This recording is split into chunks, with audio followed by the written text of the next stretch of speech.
Шановна громадо, dear guests, leaders of various organizations. When the Soviet Union collapsed, in the West there was a general sort of euphoria. You read articles about the end of history. In fact, the book was written about the end of history.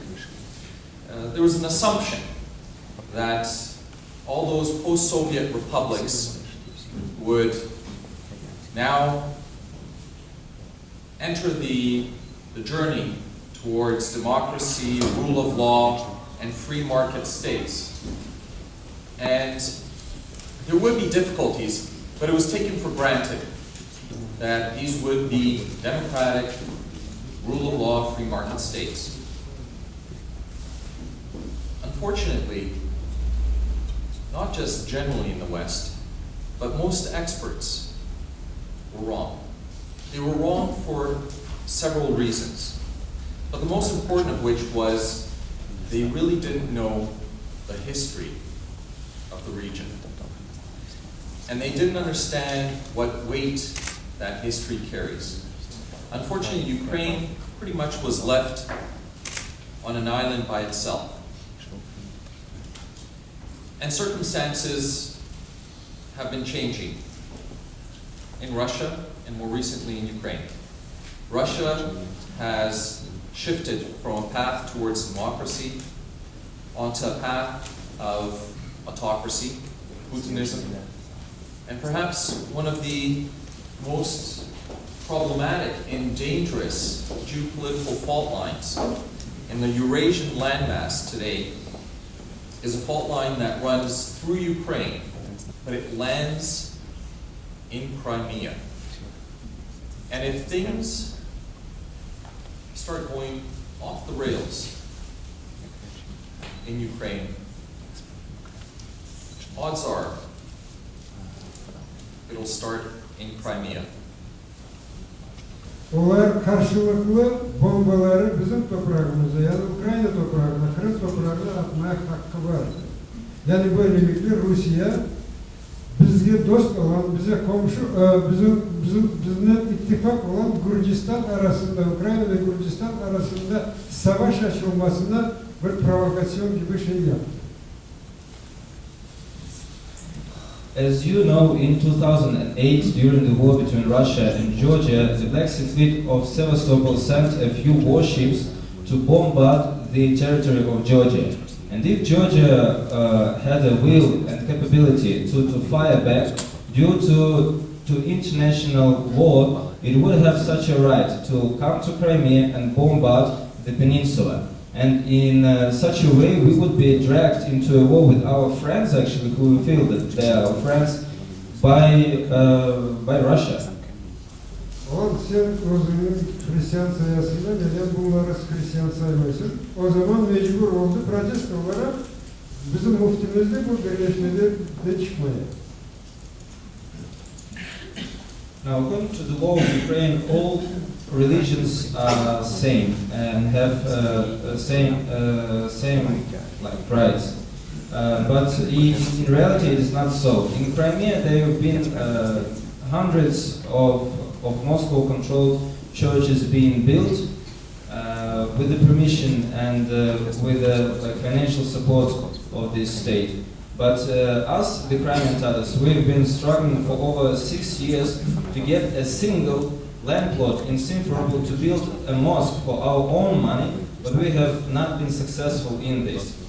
Now, one more thing is that recently there was a call from the Moscow Church to build an organization which would bring all the churches in Crimea onto one platform, which was called Peace Gift of the God, and all churches should have attended it. But then the Moscow Church said that we will not accept those churches which are controlled by Kiev Patriarchate. Why? Because those are not true Christians. They split the religion. They do not have the power to speak on behalf of somebody, and they would not let them in. And our Mufti, which is a religious leader of Crimean Muslims, in solidarity with Kiev Patriarchate, stepped out of the organization, saying that this is not a proper treatment of inequality of all churches. Evet, aynı zaman Kiev Patriarkatına tabi olan Hristiyanlar da var ama onlar azınlık. Şimdi evet %13 olarak vatanlarına kayıtlıkları Müslümanlar. Dinler arası çatışmalar yani gerginlikler yaratmak için de bazı güçler tarafından elbette çok provokatif çalışmalar yapılmaktadır. One more issue that I want to share some insight with you is the religious issue in Crimea. You might have guessed that the majority of Crimeans are Christian Orthodox, which depends on Moscow Patriarchate. There are few who attend churches of Kiev Patriarchate, and there are 13% of local population who are Muslims as the Crimean Tatars. Yani eski zamanlarda hem kiliseleri hem camileri yıkan insan şimdi aşırı şekilde Hristiyan oldu hep yerlerde kaçlar kurmaya başladı. Esas maksat ben eminim ki emir başka yerlerden alınan din bakımından da insanların arasında böyle kargaşa yaratmak. One more story which a few years ago broke out in Crimea was that there was an initiative of Moscow Church to establish crosses at entrances of all villages and cities in Crimea. Now we asked them, why are you doing this? Because you can imagine that not just Christian of Moscow Church live in these places. You have Muslims here, Jews, and others. And but we had like no normal answer on that. And a funny side of this story was that the leader of this movement was Leonid Grach, who is a former communist leader of Crimean party. And it was so funny to see him being so passionate about these crosses, while a few years ago he was a convinced atheist.